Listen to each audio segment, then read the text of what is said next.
Polestar is a brand on the move, and while it might have had its 2 on sale for quite a while now, it is ramping things up with the introduction of a series of new models. Kicking off with this, it's the new Polestar 4, and it's a kind of mixture between a traditional coupe style saloon and an SUV, aiming to go up against cars like, well, the Genesis GV60.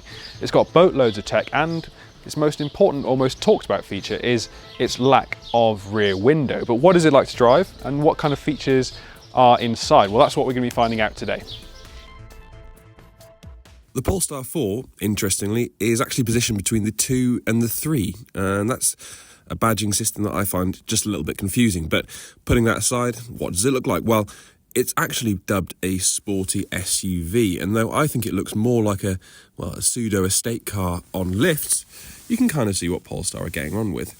However, the big talking point, of course, is the lack of rear screen, and that's mainly to do with blending aerodynamic efficiency with the ability to have a little bit more headroom in the back without destroying the slightly coupe-esque looks of the car overall. Is it a case of style over substance?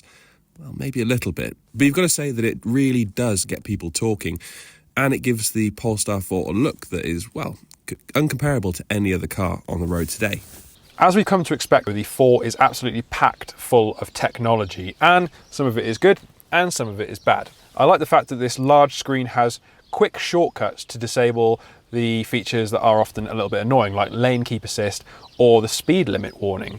And up front we've got a nice clear display, which means that you get your speed and all of your key information right there. And there are actual physical shortcuts to major controls on the steering wheel, so that's really good. The overall fit and finish is nice, and it's got that stripped back Scandinavian feel that we've seen in other Polestars and other Volvos, to be honest, with some large cup holders in the middle. And there's also a wireless charging pad in the middle, which is strangely has been made completely flush with this section. So when you accelerate hard, the phone shoots out the back, and that seems like a real design flaw to me. But there's a nice big rotary controller for the volume, and overall everything is rather intuitively placed, though having digital controls for the vents just seems like a feature that didn't need to be put in. You can have controls for the vents, and they're easy enough to use as they are. They don't need to be in the screen. However, I like the feel of it, and it's all finished to a really nice standard, with lots of these recycled materials being put to good use to help make the whole car feel a little bit more organic.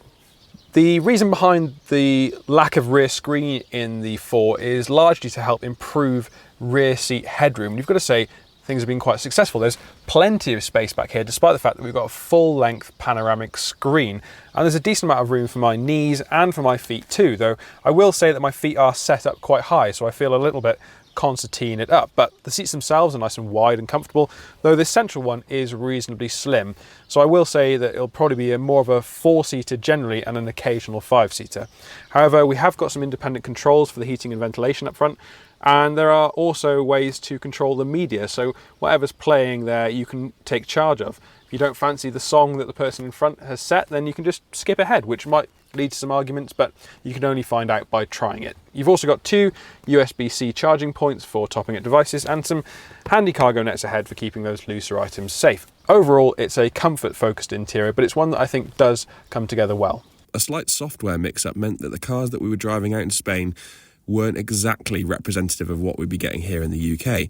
So we actually drove them just outside Polestar's HQ in Bicester, again running the proper software, and it felt like a far more put together car than the one that we drove near Madrid. The steering felt reasonably light, and the whole car did do well through the corners, establishing itself nicely with a very little body roll. It feels like a very pleasant saloon car that is anything just a little bit too firm. It was also quite noticeably loud on the motorway, and that's another aspect of the Polestar 4's experience that I didn't particularly like. However, you'd perfectly get on with it every day. What about that lack of rear screen? Well, personally, I found the digital rear view mirror a little bit tricky to get on with. It's a very personal thing, however. You might have to have a go with it and see if you like it, but personally, I just couldn't get that sense of depth that you get with a regular mirror. It was almost like it's answering a question that no one was really asking.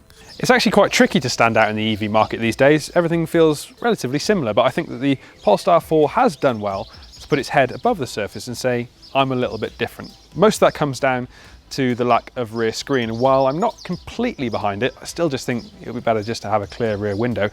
You can't argue that this car hasn't done enough to make itself, well, a little bit more noticeable out on the road.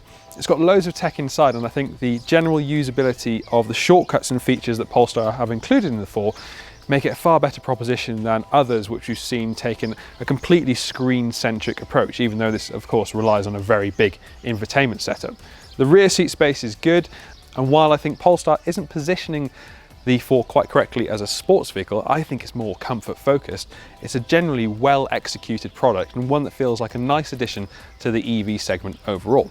Thank you for watching this Motors new car review on the Polestar 4. Now, could you live with that lack of a rear screen, or would you rather something more traditional? Let us know in the comment section below. Leave us a like if you have enjoyed this video, and if you subscribe to the Motors YouTube channel and you hit that bell icon, you'll get a notification each time we upload a new video.